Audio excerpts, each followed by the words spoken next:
Welcome to Sholicast, the podcast all about Lolly and Shota, including Not Safe for Work. Sholicast is hosted by me, Hydro, and Dr. X. Together, we make up Team Cyberhex. We're the developers of Insexual Awakening 1 and 2, an adult visual novel game where you play as a Shota protagonist and get into all sorts of wholesome, naughty fun with friends and family. I primarily work on the writing and planning for our games, and Dr. X works on the programming, artwork, and additional writing. If you'd like to play Insexual Awakening 1 or 2, you can download them at our official Barag at barag.net/cyberhex. You can also check out our continued development progress of Insexual Awakening 2 at our Subscribestar, which is subscribestar.adult/cyberhex.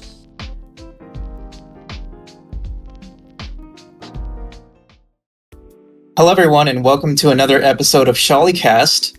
Today we've got special guest Aogami. Welcome Aogami. Hi.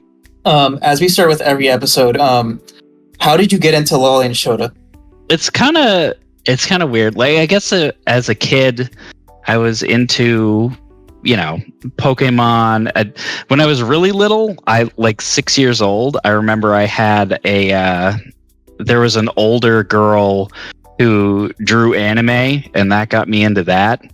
And, then I would find shows like Cardcaptor Sakura or Sailor Moon and Pokemon.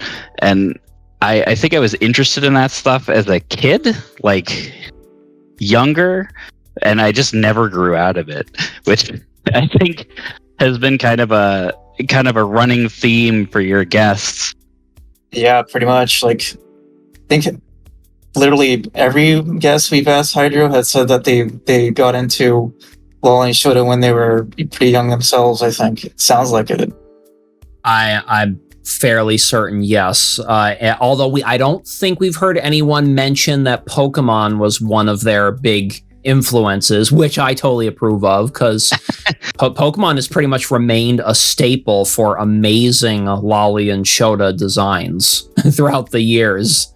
Yeah, I think, I don't know, when you're in that awkward, like, early to mid-teen stage where, like, looking at porn with friends is acceptable and normal, even in, like, normie society, sometimes you run across something like cartoon porn or whatever, and I remember seeing, like, specific images from Pokemon, and I was like, oh, I'm definitely into this. But at the time it's like, oh well, your more knowledgeable friend is the one navigating the website and showing you the ropes, so you don't want to say anything. So you would say that you got into those characters when you were young, and what happened is that you never stopped being into those characters, basically. Yeah, and I guess as I got older, I just, the saying about, like, I'm cringe, but I'm free. I guess, getting older, you stop feeling so self-conscious about, like, what you like admitting to yourself what kind of things you find interesting, and feminine and cutesy stuff has always been, like, I've always liked that stuff, but as a young adult, I kind of shied away from it. But, in my own work, I would always end up incorporating it anyways. And I remember getting comments even in like high school and stuff, like, I'd make a D&D character and draw them. And I'd be like, oh, this character is 17. And they'd be like, well, they look 12. That kind of stuff. And it's just like, well, it's just the style. But I'm old. I was born in 85, so all that stuff is long, long past for me. I'm well into my comfort zone as a middle-aged person. Yeah, I definitely think there's something to that where when you get older, you care less about what people think about those interests or hobbies, because you're over the the insecurity about it. You've gone through the phase of being in middle school or high school and being shamed for it. You don't give a shit anymore. Yeah, I think it also has a lot to do with the fact that I don't have school. I don't have like a job I have to go to. Well, what's interesting, Aoi, is for those of you who don't know, that is the short name that we're calling Aoi of this episode, but it is Aogami. For those of you who are familiar with the name that he has on the various websites. Yeah. I was born in '86, so we're like right along each other in terms of age. So it's definitely, you're definitely right though. Like on pretty much all the aspects, it's like when you're younger, you like worry about what other people think about you, and you worry about like even if you're like an introvert, which I think probably all three of us are. Oh, definitely.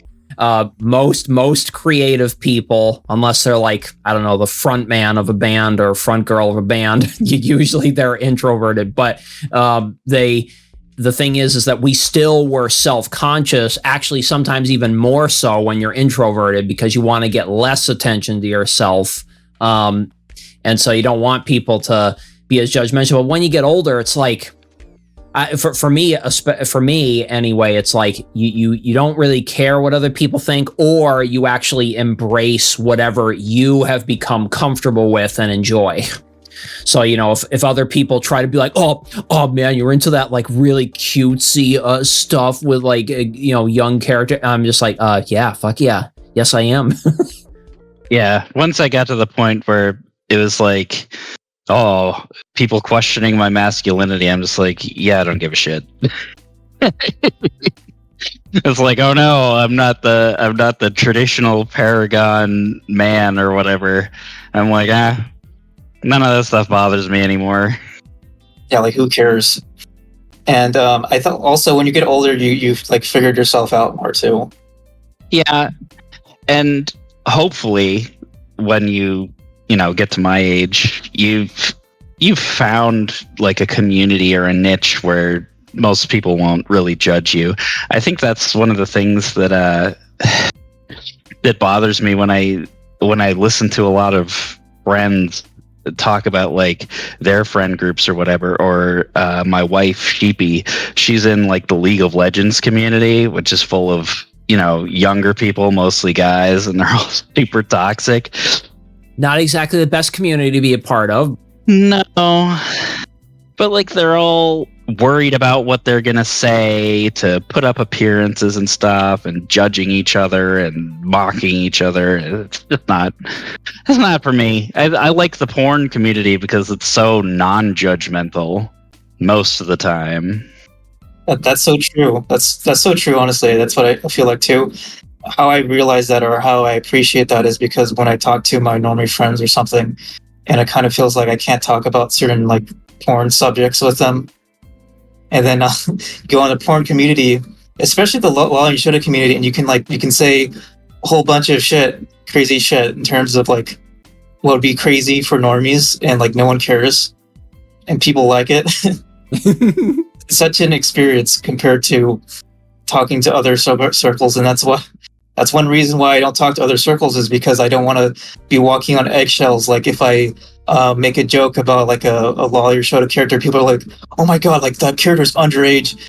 Or like if you use the word cunny like in the normie group, that's instantly gonna give you awkward online glances and stuff. Yeah. Whereas in the Lolly Shoda computer, they just are all like, oh, they're all putting the faces up. The ooh face. Yeah. Yeah. Another thing is that, like, I don't know, I like being able to just throw out like not safe for work stuff casually, like not horny at all. I'm just like, oh, I found this cool porn or whatever while I was browsing X hentai, and I really like the art in it. Here, I'm gonna share it with you guys, and everybody's like, "Oh, that's really cool," instead of like the weird suppressive expectations of, "Oh, well, if you're gonna share sexual content, that must mean you have intentions," or people just don't interpret it that way. Like you can share that content, you can share your interests in it, but still just be friends with those people, like just normal friends. you're like really right about like how good it feels to just share porn, and it just feels normal, and you kind of just talk about it in a normal way. You know what I mean? Without like having so much expectations or like prejudgments or like, and stuff like that. It's like okay, another way to put it is like if you share like some painting from the Renaissance or something, and it's treated the same way as if you share porn, that's actually a really good feeling. Yeah, exactly. And I think that's something that the Sholi community has in common with like furries, is that they're all so casual about porn. And I think, as kind of the bottom of the totem pole in like the social order, the furry community could stand to ally itself with the Sholi community. That's just my opinion, though. Well, it's funny you mention the furry community because Dr. X has talked about this before, where the furry community, I remember, back when I was like in college and stuff, the furry community would always get the shit end of the stick. Like they would always be the butt end of a joke and stuff like that. But instead of them fracturing and not being able to bond together, kind of the opposite happened, where they started getting to know other furries, and now they have such gigantic communities that really have kind of shown that like they've been able to build themselves like huge empires essentially online with E621 and Fur Affinity, and now you don't really see people like making fun of furries where it actually is effective anymore. It's more just kind of ironic, and it doesn't really affect them anymore at all. Making fun of furries is kind of like that post-ironic like thing that you do just because you do it, like yes. It's just a thing that you say, but there's no real intentionality behind it. Honestly, it's like you pretty see often, or even most of the time, it's furries making fun of themselves. Yeah, like they've reclaimed a lot of the negativity and a lot of the language. I still think one of my favorite furry memes that I've seen is the one that shows what's his name, Drake, having that reaction, the two reactions, and it shows him like hovering, like cowering away in disgust at like realistic animal vaginas and stuff in furry art, but then it shows him going thumbs up to all the realistic male animal penises and stuff. I always thought that was really funny. Hey, it is funny you say that, but I'm kind of that opinion myself. I know that's what made it really funny, but it was like that's the kind of stuff that they do now, and it's like you said, the totem pole of like the social communities, like the furry community used to be kind of at the bottom. Now they've kind of gone up the rung significantly. I mean on Twitter, furry porn is shared all over the place. And I mean, it gets like retweeted and shared like thousands and thousands of times constantly. So I remember in high school, like this student was found out to be a furry, and it was like a big deal. So like I remember when it was like a big deal to be a furry. And I also remember on 4chan, they're like, the burn in hell memes and everything. And like the people who were actually taking it seriously, like people were like thinking like being a furry is like mega cringe, but these days it's like super mainstream. Like no one gives a shit. Yeah, well, it's still cringe, but it's fine to be cringe. That's right. That's right. You're cringe, but you're free. Exactly. But basically, it's like, and I thought about that in terms of the law and Shota community, where if it just gets big enough, it'll be cringe to criticize the law and Shota community and like be like super like obsessed with it, and and super like bothered by it. You know what I mean? So it feels like, because at some point, if a group is big enough, like it'll deafen all the inane criticism, that the trivial criticism, I feel like. Yeah, once enough people are open about liking it, it's it'll be like people will make fun of it, but it'll just get brushed off, Yeah, exactly. just like the furry stuff, like people go, "Oh, you're a fucking furry," and it's like, and once enough people are comfortable saying, "Yeah, so what," then you've won, essentially.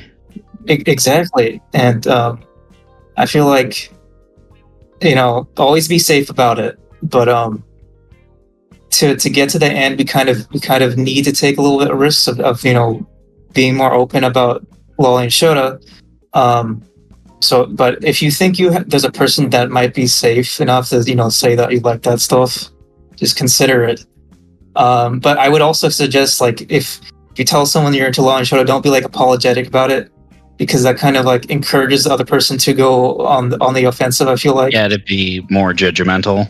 Yeah, like just be like really confident about it and like act like it's no big deal. I feel like that would really help. Yeah. And there's kind of and I should point out that there's a difference between like trying to go counteroffensive with it versus just feeling very confident about it. You know what I mean? Because when you're going on the counteroffensive, meaning that you're being really aggressive about, like, well, I mean, I like lolly shota, and I mean, I think you're a piece of shit if you don't like it. Like, don't take that approach. You have to basically like treat it as not a big deal that you like it. Don't turn it into a debate. Yeah, don't do that. I would say that if you're talking with someone about this, you can be like, it's fine that you don't like it. It's just a thing that I happen to like. You found out about it or I told you or whatever. I'm just sharing that information with you because I trust you or whatever. But it doesn't have to come up. You can judge me for liking it if you want, but it's just a thing, like the same as porn that anybody else likes. Like, if it's just treat it like as if you're telling them like you like war or inflation or something like that. Yeah. Exactly. Like, it's a little offbeat, but it's like you're not going to say, like Hydra said, you're not going to say, well, if you don't like vor, you suck. You're not cultured or something like that. Well, it's true if they're not into lowly that they're completely uncultured, but we can cross that bridge later. That's a battle for further on down the road. Now, for people who are not already familiar with your work, what kind of work do you do? Like, what subjects or characters do you usually do? My personal work is actually pretty vanilla. Like, it's a lot of, cub, like furry, sholi, or kimono mimi stuff. That covers most of my personal work, but my professional work runs the gamut, like all sorts of weird fetishes. Like, I'm the guy that you go to when you've got something that almost nobody else will take. That's kind of my brand. Like, God, I can't find an artist who'll draw this weird transformation sequence. Guess I'll commission Aogami. Or at least, I don't know. That's how I felt about it for a long time. And it's fine. I'm very non-judgmental, even if I don't like the kink. Like, I do have a few things that I won't draw or that I charge extra for because it's uncomfortable. But it's just like, yeah, you like that stuff. I don't care, but maybe. Like, if you asked me to draw like live birth or whatever, which is something that I don't do, I would be like, it's fine, you like that, but I don't think I would do a very good job at it because it makes me pretty uncomfortable. So maybe take that one to someone else. But yeah, like, I get a lot of commissions for transformation stuff. I think I'm very popular in that community, which is super funny to me because it's never been like in my personal work. People ask me for like age regression, or I have a few people who've come back to me over and over again for stuff like multi-limbs and changing body parts and stuff like that. It's all interesting in an academic sense to me, like, I can enjoy the exploration of it even if I don't find it hot. And it's great that you have a very accepting attitude towards the kinks that you don't have. Because I think, especially in the Lolly Shoto community, we should be really, accepting of other kinks because we're like you said, we're kind of at the bottom of the totem pole, so we should kind of be as inclusive as possible with that stuff. I feel like. Yeah, exactly.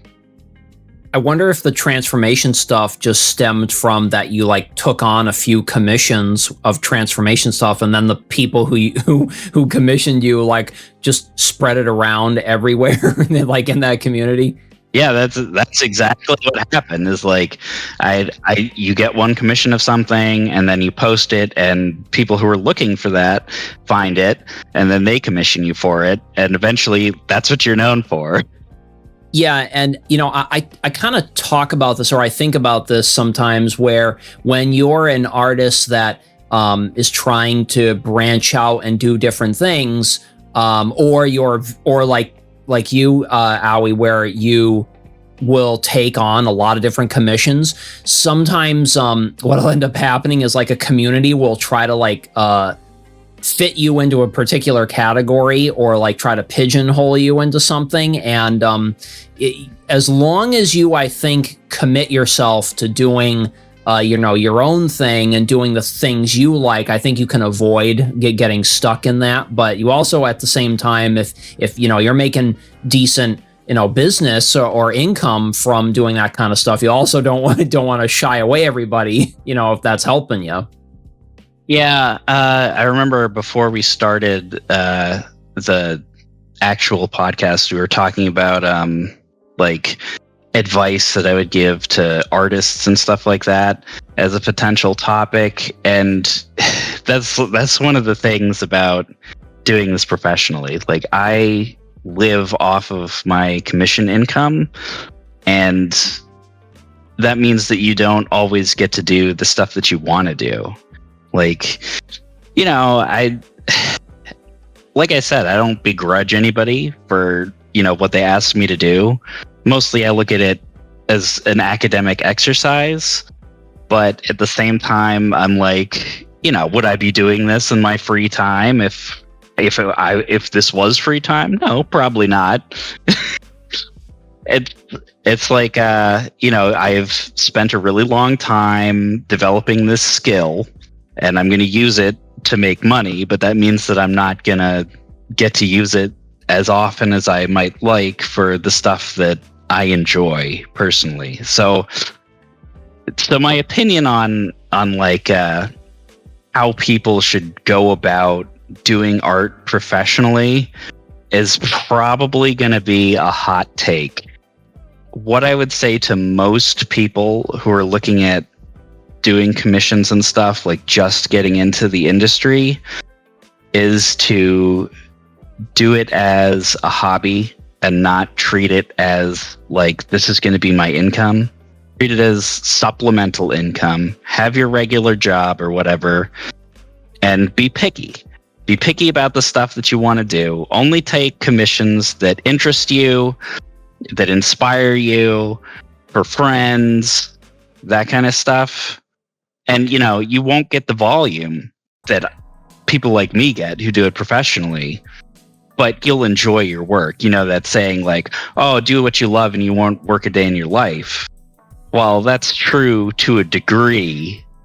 And I think that's the hobby line. Once you decide, I want this to be my living, unless you're like God tier, like Zosh or something, you can't just be like, I'm only going to do what I want. You can't be turning down work all the time just because it's not stuff you want. Like, you can have a list of like fetishes or kinks or whatever that you won't do, or do what I do and charge extra for them. But you can't be nearly as picky when, it's do that or don't pay rent. So I would say that if you really are set on doing commission artwork as a job, you've got to be really accepting of the fact that you're going to end up doing a lot of work that isn't as interesting to you. It kind of sucks, but it is a job, and you got to treat it like a job. Like, the way I do it is I do it pretty unusually. My system is really different from most people. Like when I started doing it hourly instead of like by commissioned image, like most people would be like, oh, draw this one thing for me and I'll pay you so much. I figured, gotta be like at least 8 or 9 years ago now. I was like, people keep asking me for edits and stuff. So I'm just going to stream it and they can ask me for all their edits and changes in real time. And I'm going to make them pay me by the hour so that they can see the impact that those edits and changes have on how long stuff takes. And then they can decide how much time and money they want to spend on doing their edits. No, that's a big brain move. Yeah. Yeah, it's worked out really well for me. And I thought it would catch on. I thought I was like a trailblazer and that everybody was going to start doing it this way. But to my knowledge, I'm still like the only person who does it like this. I don't know. It's worked really well for me. And one of the things that I really love about it doesn't have to do with that at all. What it is I schedule blocks of time for people. So I have it all on. I have a calendar full of like, I'm going to do 2 hours for this person and then 3 hours for this person and then 1 hour for this person on these days. And it keeps me on task because I have to like mail that person, start the stream. I'm going from this time to this time. Whereas before, when I was just getting started, I would find like the motivation to work was just not there, like at all. But once I've made a commitment to be there at this time doing it, it's a lot easier for me to start, if you know what I mean. Well, you've kind of just answered your own question as to why you thought it hasn't caught on. You've answered your own question, because this might be a little bit of a hot take from me, but it's kind of a reality too, is many creative people, not just artists, but just creative people in general, are generally not very organized. So they tend to not have solid schedules and like time commitments and things like that. Whereas it sounds like you, Aoi, you have like a pretty rigid, organized schedule for when you do your work. And I think that makes the difference as to why your hourly rate works so well. Yeah, it's definitely a different outlook than a lot of commissioned artists take, because they want to work on their own time at their own pace, and I totally respect that. But at the same time, I'm like, I want to have a consistent income. I want to have consistent output. And you know, when I just had like a queue or whatever, I would never make time to do it. So once I started saying like, I'll be there on the 11th at 2:00, Bob, then it's a lot harder to flake on that than to just say, oh, I owe art to this guy and I'll do it tomorrow. Yep. No, I definitely get that. And so my question is, so your income is purely on commission. So you don't have a subscribe star or a fan box or anything? Nope. I'm considered doing it. I actually released a little standalone comic as kind of a test thing recently on Gumroad called Song Buns. It's just like a 10-page little comic, and I'm releasing the pages for free one at a time. I got to put up a new one soon. And is it not safe for work? Yeah, it's not safe for work. It's like $10. It's tough to say if they are aware of the content. I did not necessarily tag it correctly on there on purpose. The only place I advertise it, like I opted out of all the public exposure on their website and stuff, and I was just like, I'm just going to put it on my Ink Bunny, and people who want it can get it from there. And like, this is just the platform that I'm going to use to distribute it. And that's worked fine for me. And like, that's another thing, is that like payment platforms are such a pain in the ass for Sholi stuff. Oh my God. So many horror stories about people like having their PayPal frozen. And then you just like lose $5,000 that you had sitting in there. And now you can't pay rent. I have known people personally who've had that happen. Oh my God. Yeah. See, like, and that's just not just Lolly Shota creators either. It's pretty much any adult, any not safe for work creators can have that happen now. It's just Lolly Shotas are usually disproportionately affected. Yeah, they're specifically targeted because people, like, nobody's going to be like, oh, you draw porn of consenting adults having sex, I'm going to go report your PayPal. It's always malicious. They're like, oh, you draw stuff that I personally don't like, so I'm going to go and make a big stink to your payment processor. On the advice side, the way I have avoided it since 2011 when I started taking commissions professionally is I use invoices on PayPal. And I have I upgraded to a quote unquote business account, which you can do, and it hides your real name, which is nice. Like, there are settings so that it can hide your real name. I just have a business name, Aogami's Commissioned Art, on there, and I send invoices that way. People can't write comments, like it used to be. Like, a lot of people when they send money over PayPal, this is a pitfall I hear commission artists get into all the time. Oh, send it to me as friends and family because they don't want to pay the PayPal fee. They look into that shit. And if there's a comment that's like, for the porn, thanks, heart.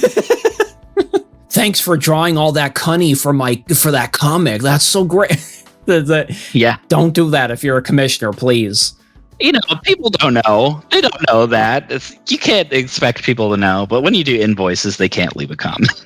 And also, one thing I like about invoices is that it keeps your shit organized a lot easier. Like, I have a template that I use for all the different hourly and surcharges and all this other shit. So, it itemizes exactly what they're being charged for, and they can see it. And, if there's an issue, they don't have to do the math themselves. They can just be like, you charged me for XYZ, but I didn't want that. Or, I was going to buy I was going to buy IP rights, but you didn't put it on the invoice, and I can go and change it, So, that's another nice thing about doing it that way. And it's kept me out of trouble with PayPal legal. And another nice thing about doing it through PayPal is that when you're making over, I forget what the limit is. I think it's state by state in the US. It's a few $1,000s, like $5,000 or something. It's considered anything $5,000 or under is hobby income. But when you make more than that, you have to report it as a job in your taxes. Taxes? Just like Prince John from Robin Hood. Taxes? Yeah. Yeah. Well, what happened with my PayPal is between Patreon and other various sources of income, PayPal so graciously automatically forced me into being a business. so they were just like, you're making too much, you're a business now. So I can't send to friends and family anymore. All my any money that I send out to artists or whatever has to be as a business expense. Payment. Yeah. Payments, yeah. And it's whatever with the fees. It's just something, honestly, it's just something you would need to factor in when you're doing business. And once you factor it in, it's not that big of a deal. Yeah, this is something that I tell just starting out commission artists all the time. Charge what you want to be paid. Don't expect tips. Don't ask people to pay the PayPal fee for you. That shit will get you in trouble. Just be like, I know that the PayPal fee is going to be deducted, so I'm going to charge more to compensate for it. Just set your prices that way. It saves you so much trouble.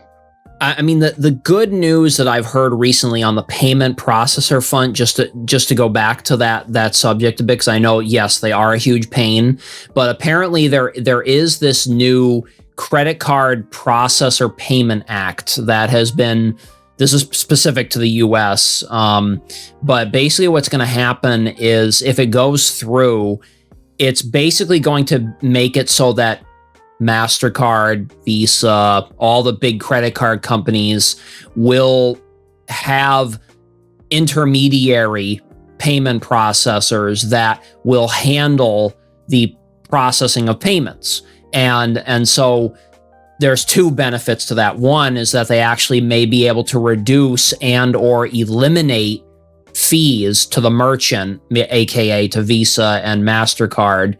And the second thing is the other payment processors, meaning the third-party gateways, could end up being more accepting of content like Lolly, like Shota. So I'm hoping that will go through, because that's going to be pretty big for content creators and artists, and so I'm keeping an eye on it to see if it passes.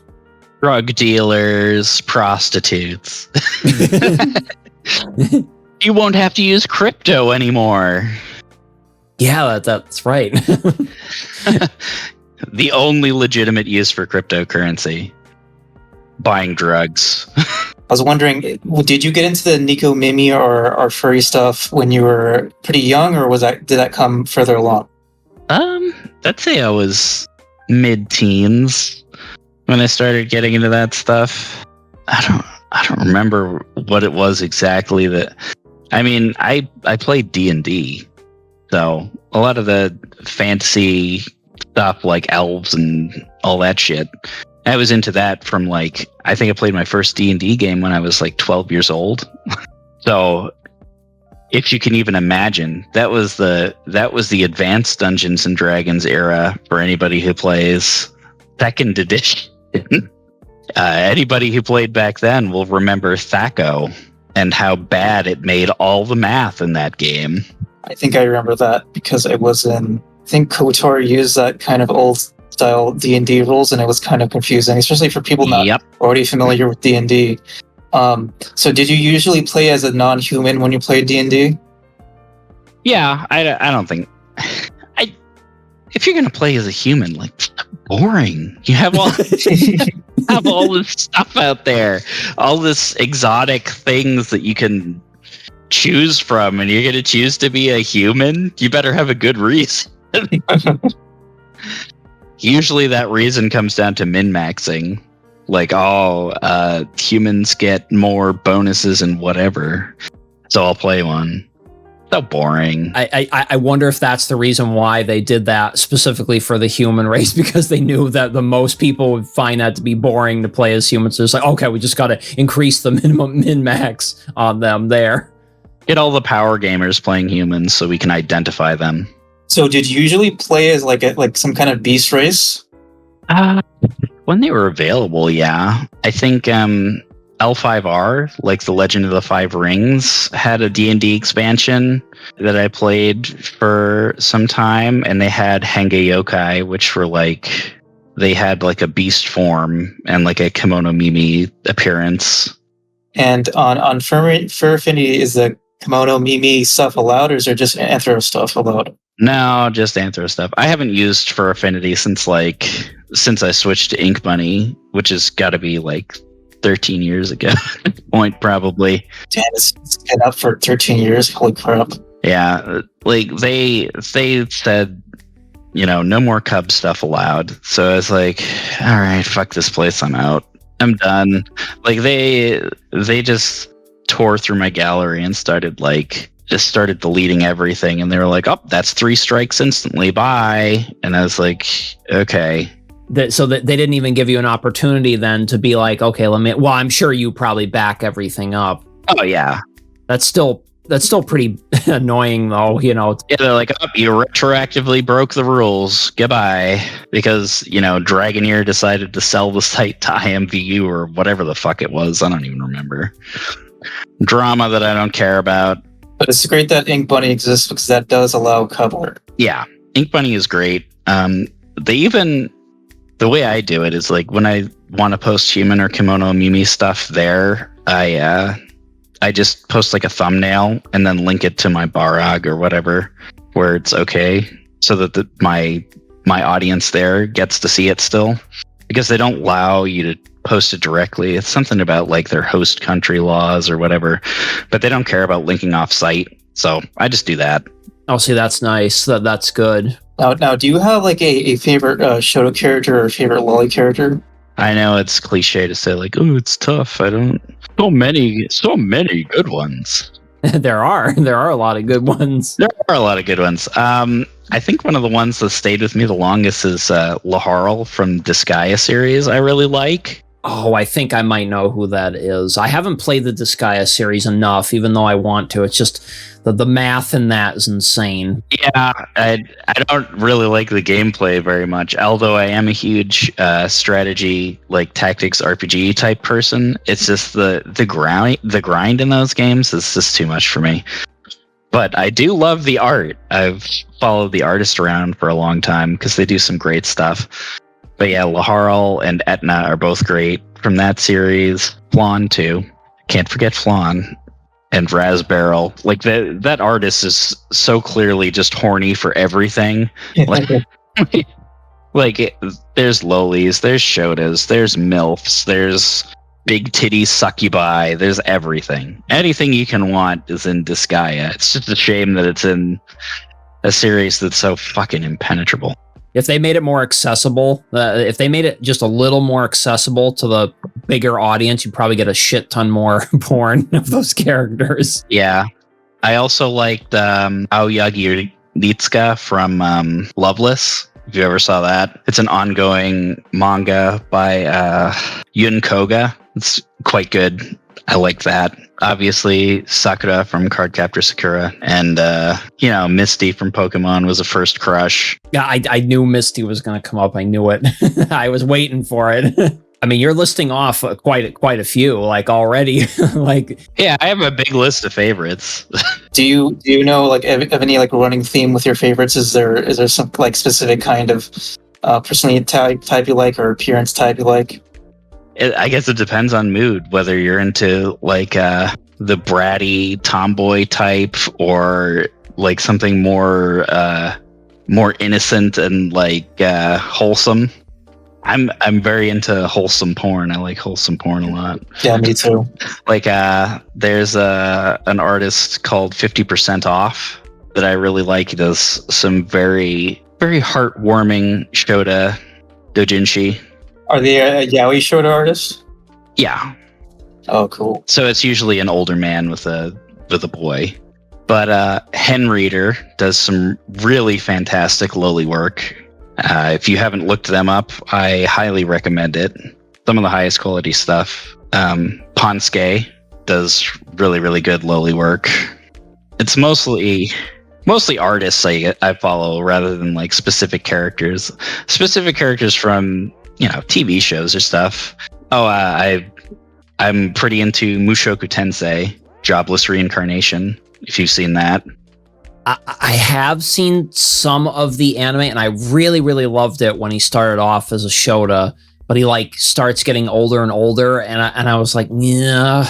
I was like, yeah. In the second season, he starts getting all buff, and I'm like, oh, come on. Like, no. You're ruining the appeal. They literally did for me. Like, I actually stopped watching as soon as he said, oh, I'm starting to get pubic hair, and I'm just like, gonna have to cut it off now. I can't. I don't want to. I know where this is leading, so I'm not gonna keep watching.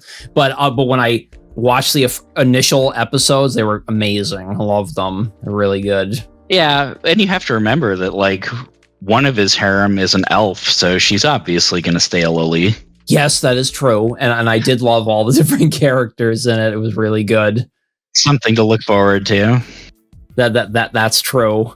Because Dr. X and myself, we watch a ton of different animes like together now, and we've been watching Spy Family, and we love Anya, and we love Becky and Damien, and like that. That's probably, I gotta say, that's probably one of the currently super popular, aside from Jobless Reincarnation, one of the super popular animes that has like a very, very cute loli character as like a main character. Have you seen Oshinoko, My Star? I haven't. What about you, Dr. X? No, I don't think I've heard of it actually.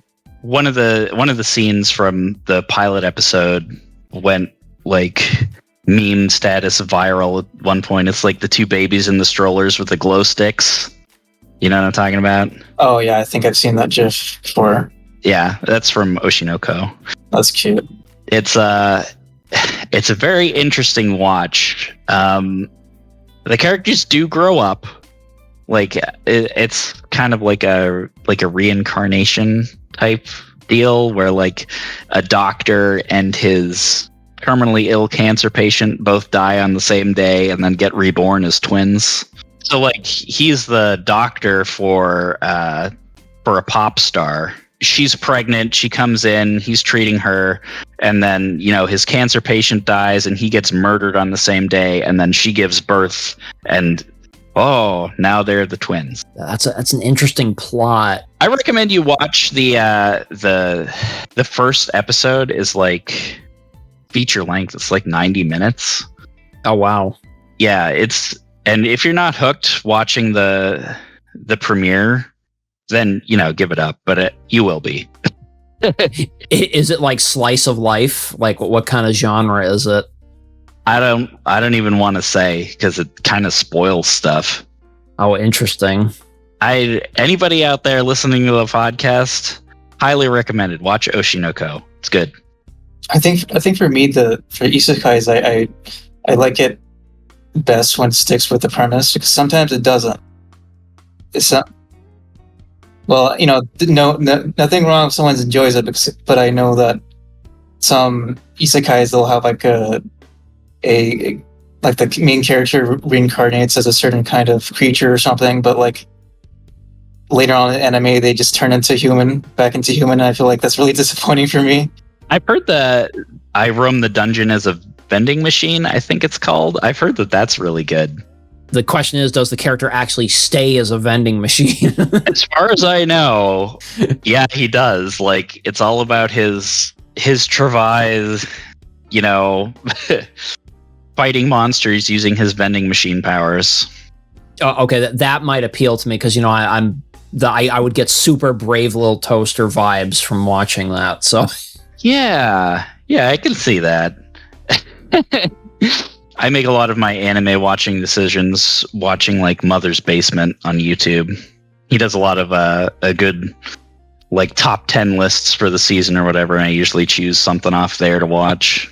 Oh, and see, like I used to like I wasn't subscribed to it, but I was subscribed to like a channel that premiered like all the latest anime trailers, but then I realized that due to YouTube's stupid algorithm, what would happen is I would watch a trailer for a new anime and I'd be like, ooh, this looks interesting, I can't wait to see this. And then on YouTube's homepage, they'd recommend me all these different animes, which is not a problem, but what happens is you get spoilers from the latest episodes of animes you're watching, and the like thumbnail reveals everything, and I'm just like, fuck this.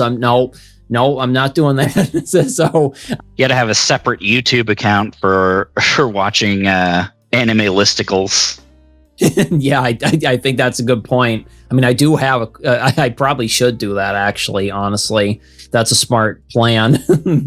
I could really enjoy an anime where the Shota stays a Shota like the whole way through. I know there's one called the Saga of Tanya the Eel or something. Yep. My wife is super into that one. Yeah. I think a lolly stays a lolly the whole way through.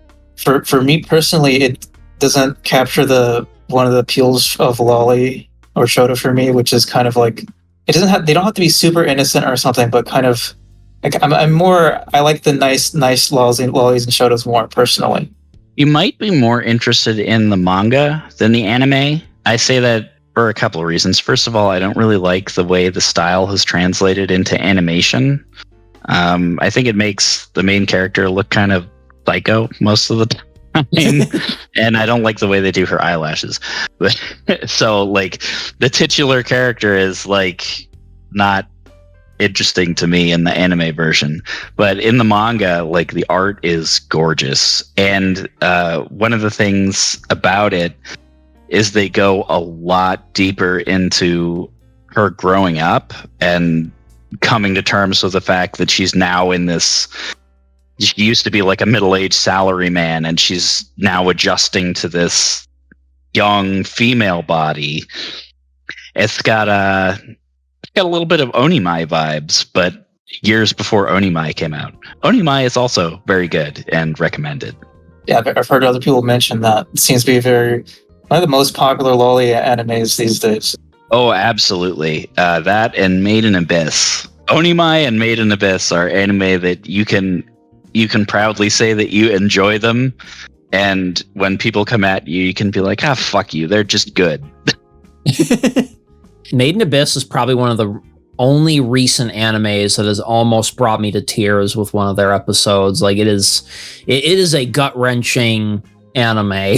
Don't spoil anything. I haven't seen season 2. I need to get to it. I won't. But I'm just saying. I mean, actually, it was season 1 that did it for me. Yeah, season 1 does have some very tearjerker moments to it.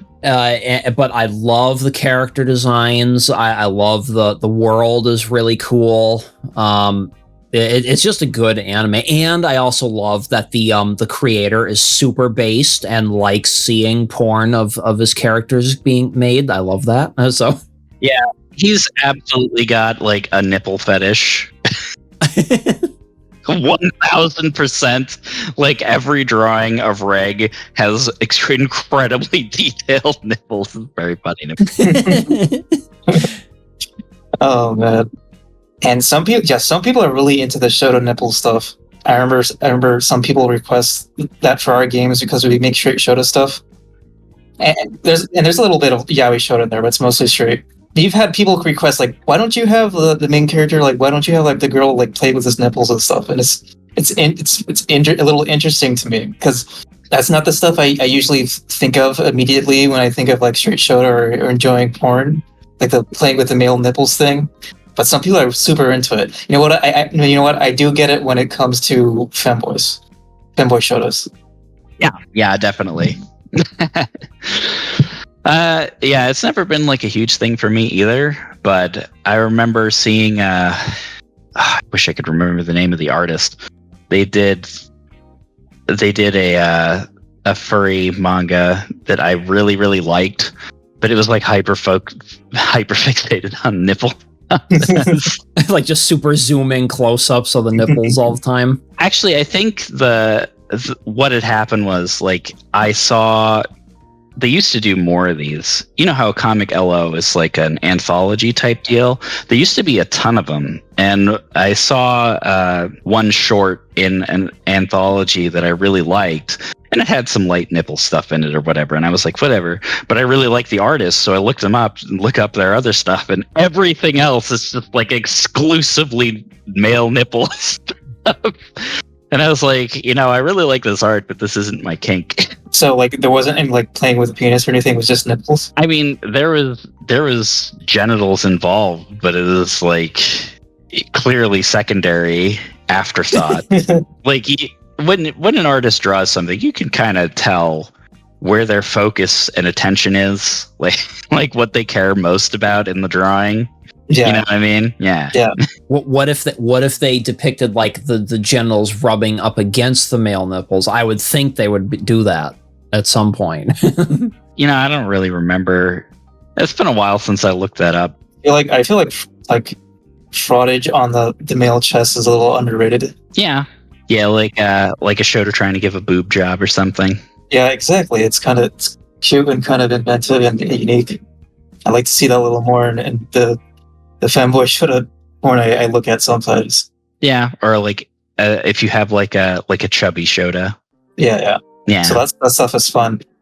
So what's interesting for me for Made in Abyss, even though I haven't seen it, but I've heard a lot about it. I've heard that it's horny, but it's also made people cry, and I feel like that's very cool because some people kind of like might expect porn or lolly and Shoto porn to be kind of trivial and vapid and not be about anything other than just like jacking off or whatever. Mm-hmm. And so it's cool to see Made in Abyss is different from that. And also I've talked to people who have played our games and they've said that they cried playing it because they just like the narrative, like a story for a certain character, like really resonated with them. And they could relate to it. I feel like it's kind of an important thing for lolly and Shoto to move forward. It's not necessarily required, but kind of having little like deeper stories, I feel like it helps. Yeah, they'll take it more seriously as art if they feel like there's an emotional resonance or there's more to it than just titillation. Exactly. Yes. I go back and forth on this. I'm like, porn that exists solely for the purpose of arousing someone, it's still art, and I think it's unfairly maligned as lesser of an art form because it appeals to your base sexual whatever, and that's not as that's not high art. Like, it should be emotional, it should be this, it should be that, but on the other hand, I love a good narrative, and I love stories that will interconnect sexuality with a deeper narrative, a deeper characters, a world, like, oh, big time. Like, I mean, could you imagine if like there was an anime or some kind of, even a video game or something that came out and like it had a super deep story and it involved like a lolly and a shota, and then like towards the certain part in the game they have like explicit sex? That'd be awesome. Because then what can people do? They'll be like, shit, I was so invested in this game and now I have to go through all this porn. But like that'd be really, really funny to see what would happen. I'd love that. You know what that reminds me of? Oh my god, this is kind of a tangent, but I have to mention it anyway. This guy on Twitter, I forget who it was, some really prominent conservative influencer who started playing Disco Elysium, and they were like, oh, I really like this game, it's super cool. And then like 2 hours later he replies to his tweet and he's like, never mind, I smelled a bunch of commie bullshit. I just thought that was really funny. And that's the reaction I think a lot of people would have. They'd be like, oh, this game is really good, and then it turned into degenerate garbage halfway through. They tricked me, bait and switch. Like, when you started describing your ideal game, I was like, this is Baldur's Gate 3 with mods. Oh, you've been playing that recently? Oh my god, I've been playing so much Baldur's Gate 3. I'm like over 100 hours in, and I'm just at the tail end of Act 2. I'm like, I have to thoroughly explore every nook and cranny. I have to open every vase, even though there's nothing in any of them. Yeah, I have to be a kleptomaniac. Yep. Yeah. You have to take every spoon. Make sure to do that. Yeah, like, my main character is a paladin, so whenever I have to do something, I just like I separate Astarion from the party, and I have him pickpocket and steal and do all this horrible shit, and then just come back to the party. It's such a cliche D&D thing too. Like, I love playing the paladin, but when you're playing D&D with a group, somebody always wants to be the rogue to do that sneaky shit, and it's always like, could you turn the other way and maybe sing a hymn to your god or some shit? Because I'm about to do something you wouldn't approve of. And you're like, yeah, okay. Praise be to Tempest, blah, blah, blah. Astarion is a perfect character to do that, honestly. Oh, Astarion's the best. I love him. He's my boy. I can't wait for the mods, because All the Fallen ATF is really, really like, they're pretty excited over the different all the Shota and Lolly characters that are already in the game, like as models and stuff. Mm-hmm. So like I there's going to be some amazing stuff. There's so much potential. I'm just waiting for someone who's good at that shit to like re-rig the child models to like the halfling or gnome models, so that you can seamlessly integrate the skeletons from them, because they have different number of bones, which is obnoxious. But I'm waiting for that to happen so that you can like integrate them into the cutscenes and stuff. That'll be nice. Seems like people have made good progress doing that. Yeah, I've seen some of the mod progress, and like you can choose a Shota or Lolly in the character creation now from one of those mods. That's pretty exciting. Now I'm just waiting for them, like you said, like kind of like improving the animations and stuff, and I haven't seen any of the romance scenes in Baldur's Gate 3 yet, aside from like like the kiss scene. So I haven't seen any of the sex scenes. It'll be really interesting if they can figure out how to get that lined up with the Shota or lolly models in the sex scenes. Well, this is what I'm saying is like there are already like halfling, gnome, and dwarf models in the game that are like child-sized. The only, from what I can tell, the hiccup they're running into is that like in 3D modeling, you have to put in bones to rig the model for movement, and the way they've rigged child models is they have fewer bones. Like they have a different bone layout than the halflings and gnomes. So once you get like the child models re-rigged with like the halfling bones, then you should be able to import it directly and have no hiccups with any of the animations or anything. Like you might get a little clipping here and there or some weird stretching, but It might need a little adjustment, but it should probably be pretty good foundation. yeah, exactly. When you look at the stuff that people have done with like Skyrim, it's like, Oh yeah. there's a lot of really interesting stuff people have done with Skyrim, but at the same time, you're like, I don't like the way this is integrated, really. I've never been, I've kind of given up on Bethesda, to be honest. Like, I won't even touch Starfield. I hate Bethesda. I hate Todd Howard. I can't stand them. You know, I'm going to get canceled. But You can't say that you hate Todd Howard. do not listen to his lies. I do have Starfield, and it's. I guess what it is I went into it knowing what to expect, Knowing that it's a Bethesda game. Yeah. yeah. Like, and I mean, knowing that, I think it's fine. Yeah, that's fine.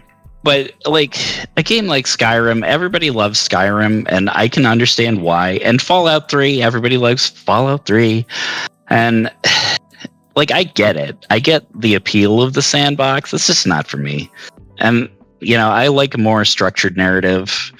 I like more of a role-playing experience. So this is why Baldur's Gate appealed to me like really, really hard, because it gives you the opportunity to really role play. It feels like a world, like it's not just like you do a fair chunk of exploring, but it, like there's a motivation behind it. Like your characters talk to each other.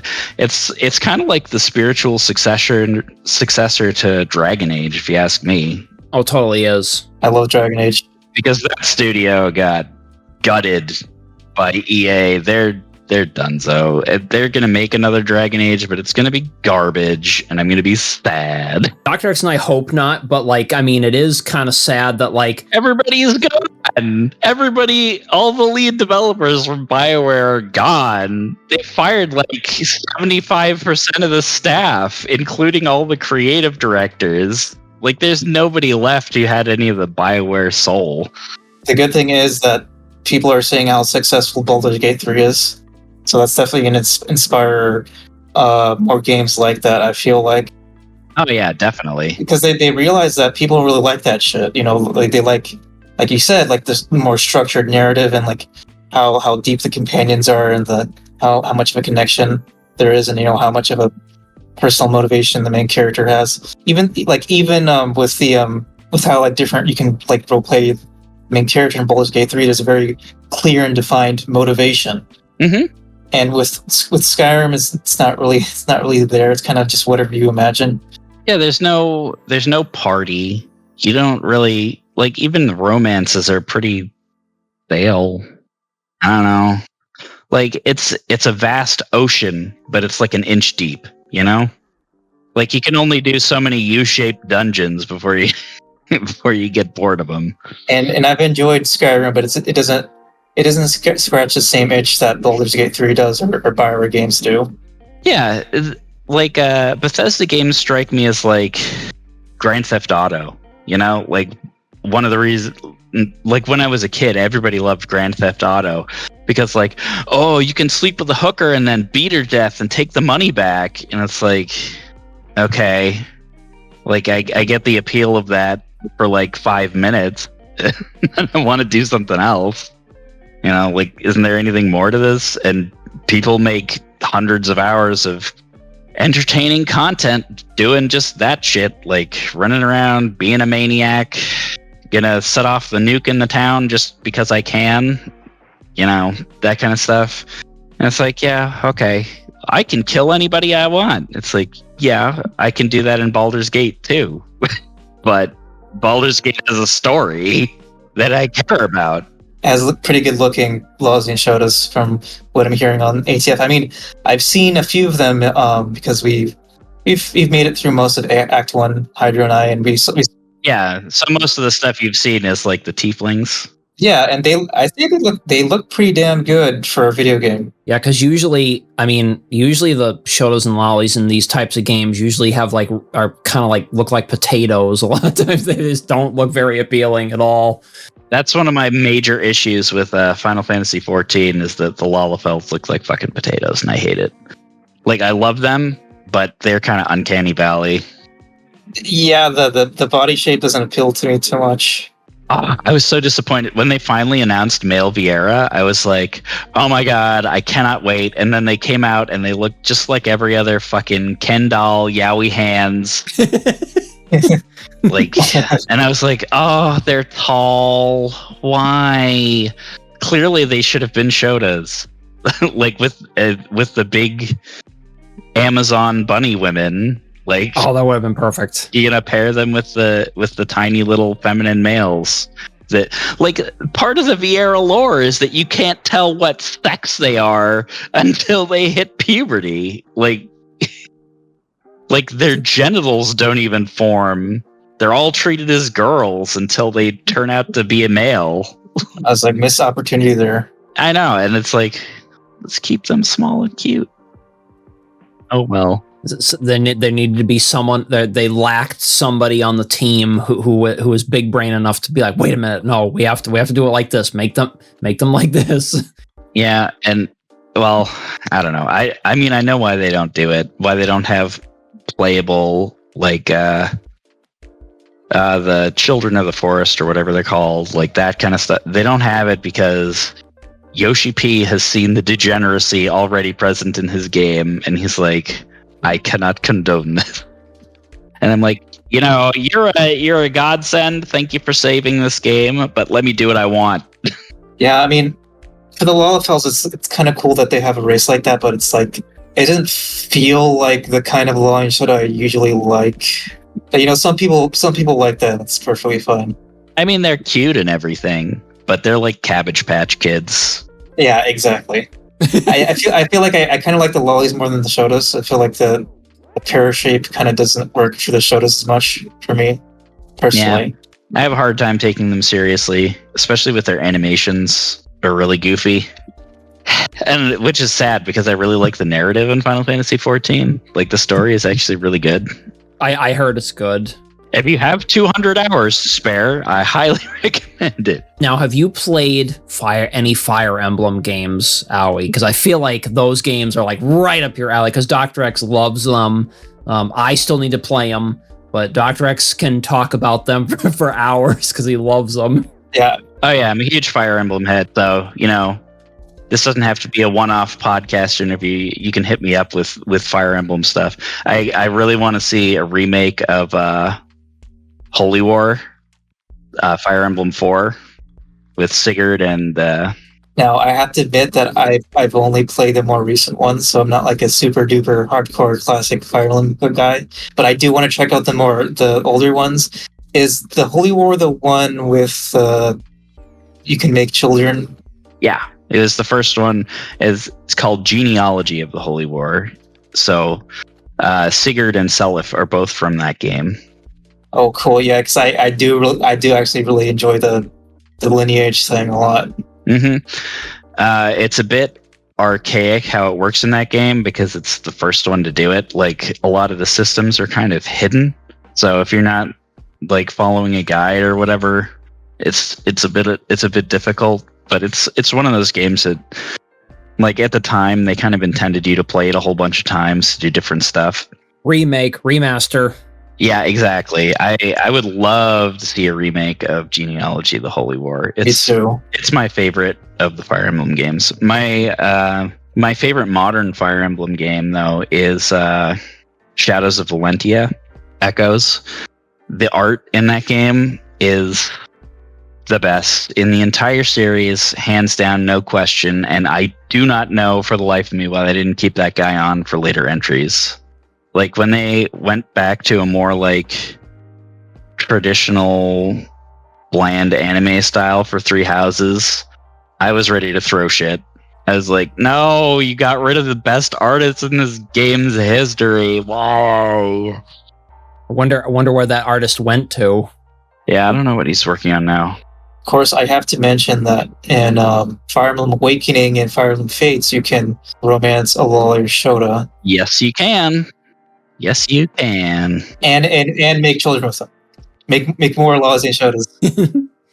And there was, of course, that goofy thing where they were like censoring only in the English translation, of course. Yeah. Where they're just like, we're gonna be great friends in our bakery or whatever the fuck they changed it to. Oh, with Anna. Was that? Yeah, that was for Engage. Yep. Yeah, fuck that shit. Also, if you played like Xenosaga 2, if you played that one, there's a whole bunch of lolicon dialogue in there that's just papered over. Oh, fuck that. It's a great game. I mean, I love the music. The music in Xenosaga is awesome. Oh, sorry, not Xenosaga. Xenoblade Chronicles 2 is what I was thinking of. Xenosaga is also another lolicon game. I remember when it came out, I remember seeing a meme that was like, Der Wills or Loli Panties or whatever, because there's so many panty like upskirt shots of Momo in like the cutscenes and stuff. nice. Very funny. But Xenoblade Chronicles 2 and 3 are both very good. And in 2, there's like a robot girl who's a loli. And it's pretty clear that like the guy who built her is a raving lolicon, and it's played for laughs in the game, but like in the English dialogue, they kind of gloss over a lot of that. Boring. Yeah, boring. That's why I have to respect games that come out with the English translation that don't gloss over or remove things, and they just keep it exactly as it was, which whoever does translating, I appreciate those people a lot more. Yeah, I kind of fall somewhere in the middle. Like I know people, like especially recently, have been really pissed off about translators changing things.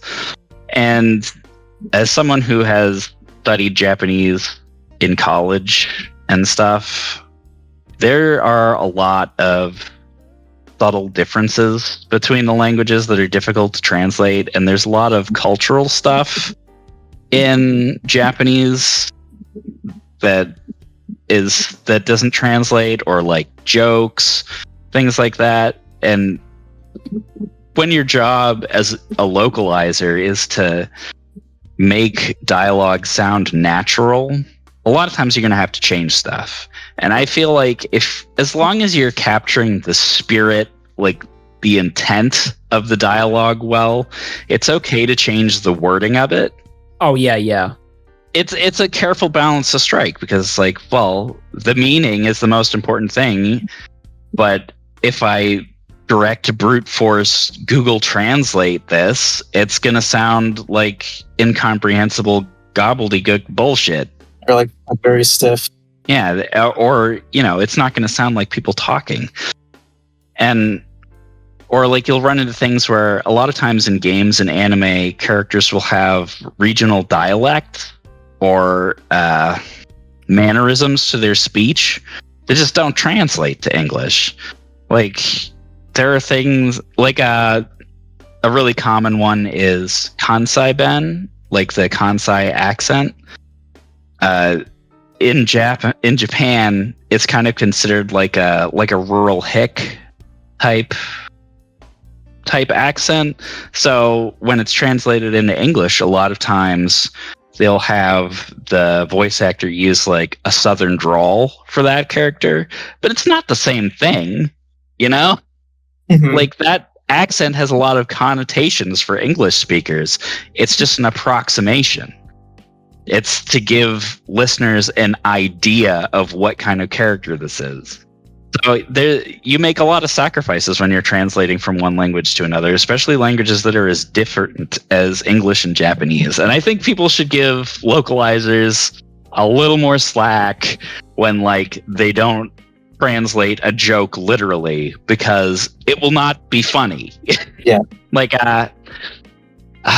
one anime that comes to mind that I really loved is Yakitare Japan. If you've probably never heard of it, but yakitare means fresh baked, and pan is bread. So like it's a pun. It's fresh baked bread, Japan. But it's like the idea is that, or like the basic plot of the show is that Japan doesn't have like a national bread, like a type of bread that's exclusively Japanese. Like all these other nations have a type of bread that's unique to them, but Japan doesn't really have that. And it's all about, it's like a shonen anime with competitions about making bread. Like a Shokugeki no Soma came after Yakitare Japan, but it's built on the same bones. Like they're very similar. But Yakitare Japan is all about puns. Like it's just full of them. And when I was watching it, like I would be pausing every 5 seconds to look at like the translator's notes to see like, why is this funny? And you know, I studied Japanese, so I'm like, oh, I get it. Okay, here's an example of one that I remember. They're doing a baking competition or whatever, and the guy says, "Kore wa nanda?" And that means, what is that? Right? But the bread that he's made is non-bread. So it also means it's non-bread. Like, and to a fluent Japanese speaker, like, oh, okay, that's funny. It's a play on words. Or like, there's a challenge where they have to get a horse to eat their bread, and the solution one of them comes up with is to make bread with oats in it, because horses like oats. So they feed the bread to the horse, and it goes, "Uma," which umai means sweet, but uma means horse. So funny, you know. But the show is full of shit like that, and if you don't know Japanese, it's very hard to translate.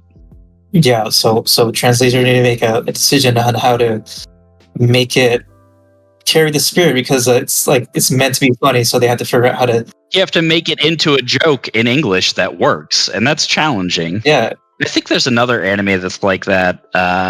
Sayonara Zetsubo Sensei is full of puns, and I know that was very popular for a while, like 10 years ago. Showing my age. You make a really good point about translators having to make difficult decisions on how to localize stuff for like capturing the spirit. And of course, sometimes it can go the localization can go a little far when they are like, like Engage, for example. It's like cutting out all the lolly romance. Fuck that. That's because in that case you're changing the spirit to something else. It's not the same spirit. Yeah, I would definitely agree that a lot of times, especially in the modern climate, like localizers have pressure put on them by their studios, or they have personal beliefs that conflict with the material they're being asked to translate, and they wind up changing shit that they really shouldn't. And people rightfully get mad at them for that. But I also think a lot of times that people get mad at them for stuff that's really not harming the essence of what's being said, because they just want that brute force translation that you used to get with like fan translated stuff. Like back in the 2000s and 2010s, you'd always get the fan translated stuff months before it would come out. So you'd watch that, and then that would be your, this is how I understand this show to be. And then you'd watch the dub later, and it'd be completely different. and you'd flip your shit. Is there anything that you'd really like to see happen more, like more often in Lolly and Shota art, or like in works that include Lolly and Shota? Most of the stuff that I like personally does get done pretty often. So, like, stuff that I enjoy is I like the innocence of like discovery is a theme that I really like. Like two kids who are, just finding things out on their own, but it's very innocent in nature, or really like soft, mushy romance type stuff. I also like with like an older and a younger person. I don't know. I get into all sorts of stuff, but that's the stuff that I generally gravitate towards. I like that stuff a lot too. Yeah, that stuff is always really good because there's usually there's a narrative element to it. And even if there isn't, even if it's just like one-off image or whatever, it still is very appealing, but you can easily add like narrative elements to that kind of stuff, and it's a lot of fun. Like for the comic that I made, for instance, it's kind of like a radical sex positivity kind of vibe. Like people just don't care what you do. Like the family of characters that I have for it is like, they're all nudists around the house or whatever. The kids watch the parents having sex, that kind of thing. Mm-hmm. Like they're just like no shame about anything. Like, you have a question, just ask, that kind of deal. I don't know, this is kind of my ideal society where sex is just another thing that you can do for fun. It's not stigmatized, it's not shameful. Now that reminds me a lot about The World and Sexual Awakening, which is the game series we do. Mm-hmm. It's like the real world, except things are like a lot more sexually liberated or liberal or free. Mm-hmm. So it's like, you got incest, you got age different stuff, Lolly and Shota, whatever. But it's a very, I mean, you could even say it's sex positive in a way, but it's like a very free environment, and I think that appeals to a lot of people because that's obviously different from real life where people, they have certain hang-ups, It's like even like, well, you talked about it before, like sometimes you can't even talk to your friends about sex because they're, they might, you might have to walk on eggshells or whatever. So it's been a great, crafting that kind of world with Hydro. Or like, you interact with people, like, especially when you get older, and like, I'm sure you've experienced this possibly, or what I'm talking about with this, where you're older, and if you talk about like sexual things, people who are older, like, look at you like, man, I can't believe you're still thinking about sex. Oh, that's like, why are you still thinking about that? You should be over that shit by now. It's like, why exactly? Yeah, like IA does have a very similar vibe with that though, and it's a lot of fun because, I've talked about this before on the podcast, Aoi, but Mm-hmm.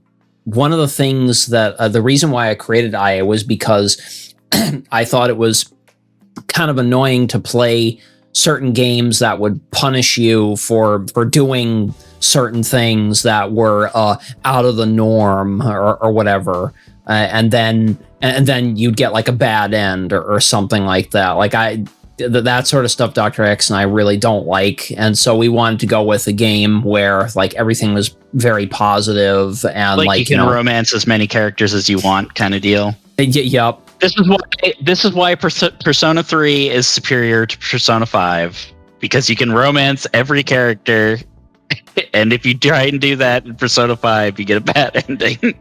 Oh man, you can say Persona 2, man. We can talk about that in a future episode for sure. We can talk a lot about that. One thing I have to mention before I forget, one of my favorite games of all time is Radiant Historia, and nobody has played it. It's an excellent 3DS game. It was so good that it got a remake, and it has one of the cutest lowly characters in like fiction. So recommended. It's a great game if you liked Final Fantasy VI. It's got a lot in common with that, and it's got a really fun, interesting strategic battle system. Is it on PC? You can emulate it. Yes, I am PC Master Race, but that's why I'm excited that Persona 3 remake is going to come out on PC. Yeah, why doesn't it have the fucking DLC? I'm guessing because they want to do like the second ultra mega version that they always do. Yeah, I'm gonna assume that's what they're gonna do. That's fucking bullshit. Oh, I mean, Dr. X and I did not like that, yes, but we're holding out hope that they'll come out with like a golden edition or royal edition or whatever they'll call it. How many times I gotta buy your fucking game, Atlas? I swear to God. I'm sure they will. I mean, I'm pretty much expecting it, but I'm still going to buy it. Also, the balls on them to release the PSP version and get a bunch of sales on that, and then like 2 weeks later announced Reload. Oh my God, what a bunch of assholes. Greedy fucking shitheads. Like, I love your games, but come on, bro. The money vacuum only goes so far. Well, I got to commend them. They didn't localize away the Ken romance, so I got to give them props for that. Yeah, I've seen. I remember that was like when that port came out, people were getting up in arms about it, and they're like, "Oh, one of the first mods for this game is modding that out." I was like, okay, you could just like not romance him in the game, but if you need the temptation removed, I guess. Yeah, are you projecting a bit? Projecting? Like, if it's in the game, of course I have to romance him. Like, how could I not? Actually, I think if I recall correctly, in Persona 3, like getting to rank 10 is a romance, like no matter what, isn't it? Like when you're playing as a male protagonist and you're doing a route with most of the girls, yes. I think when you're a female character and you do the Ken route, you can kind of just keep it to friends. I think, pretty sure, but that you can also just choose some flirtation stuff. That's what I currently think, but I haven't played it. I've only watched it, so I'm not completely sure. I think people are kind of exaggerating how sexual it is. Yeah, exactly. Oh yeah, of course. Yeah, it's all. But it's still based. Yeah. I'm all for making everyone bisexual. Like, this is another reason I like Baldur's Gate 3. Like, anybody will fuck you regardless of what you are and what they are. If you're interested, they're interested. Yeah, because in Dragon Age 2, everyone was bisexual too. I remember that. That's why I felt like Baldur's Gate 3 is kind of the successor to the Dragon Age games, because the relationship mechanics are so similar. It's very BioWare-esque, which I appreciated. I like the way BioWare does relationships, where they have like opportunities to like impress them or whatever, and then you have conversations that further the relationship. You do quests that are specific to that character, or you come across things in your journey that progress those relationships, and I think that's a pretty cool way to do it. I like the way Larian has handled it. It's made me want to go back and play Divinity Original Sin 2. But Which we also have been playing, Dr. X and I. So. Do you have a favorite character in that? In Divinity, I haven't played very much of it. I remember getting kind of caught up in figuring out what mods I wanted to put in, and then not actually playing much of the game. Oh, once I'm finished with Baldur's Gate, I might go back to that and figure it out. But I've still got a whole Act 3 to finish, and then I've got like 6 other games I want to play. Yeah, it's the adult life as a gamer. So many games. No time to play anyone. The Sea of Stars just came out. And I want to play that. It's very Chrono Trigger-esque. Very nice. They've got a free demo people can try. I like that game. But Radiant Historia, that's my pick for like game of the decade. So for people who don't already know, where can they find you? Like, what are your socials? On Blue Sky, I'm Real Aoi, REALAOI .bsky.social.